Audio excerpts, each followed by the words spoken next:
श्लोक 1 पार्ट 2 गीता का सार दूसरा पाठ। अर्जुन की कायरता के विषय में श्री कृष्णार्जुन संवाद। संजय उवाच तम तथा कृप्य विष्टमश्रुपूर्णकुलेक्षणम विषीदन्तमिदं वाक्यमुवाच मधुसूदनः।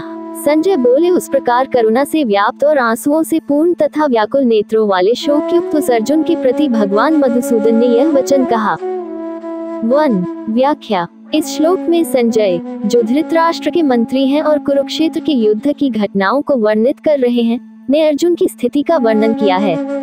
अर्जुन, जो अब तक वीरता और साहस का प्रतीक माना जाता था, युद्धभूमि पर आते ही दुख और अश्रुपूरित दृश्य में परिवर्तित हो गया है।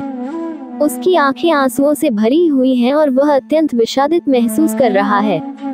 संजय ने यहाँ यह विवरण दिया है कि कैसे मधुसूदन अर्थात श्री कृष्ण ने अर्जुन की इस दयनीय स्थिति को देखा और उसे संबोधित किया। कृप्यविष्ट से तात्पर्य है कि अर्जुन पर दया और करुणा का प्रभाव पड़ गया है। उसका मन अत्यंत व्यथित और चिंतित है और इसी अवस्था में उसने श्री कृष्ण से संवाद किया। ये श्लोक हमें ये बताता है कि अर्जुन की स्थिति कितनी गंभीर है और उसे सहायता की आवश्यकता है। श्री कृष्ण, जो स्वयं एक महान योगी और ज्ञानवान हैं, अर्जुन की इस स्थिति को ठीक करने के लिए उपदेश देने वाले हैं। ये दृश्य गीता के अंतर्गत आने वाले महत्वपूर्ण शिक्षण की शुरुआत का संकेत है, जहां श्री कृष्ण अर्जुन को उसके संकट से उबारने के लिए मार्गदर्शन करेंगे। श्लोक 2 पार्ट 2 गीता का सार दूसरा पाठ। श्री भगवान उवाच कुतस्त्वा कश्मलमिदं विषमे समुपस्थितम् अनार्य जुष्टम स्वर्गीयम कीर्तिकर्म अर्जुन। श्री भगवान बोले, हे अर्जुन, तुझे इस समय में यह मोह किस हेतु से प्राप्त हुआ, क्योंकि न तो ये श्रेष्ठ पुरुषों द्वारा आचरित है, न स्वर्ग को देने वाला है और न कीर्ति को करने वाला ही है।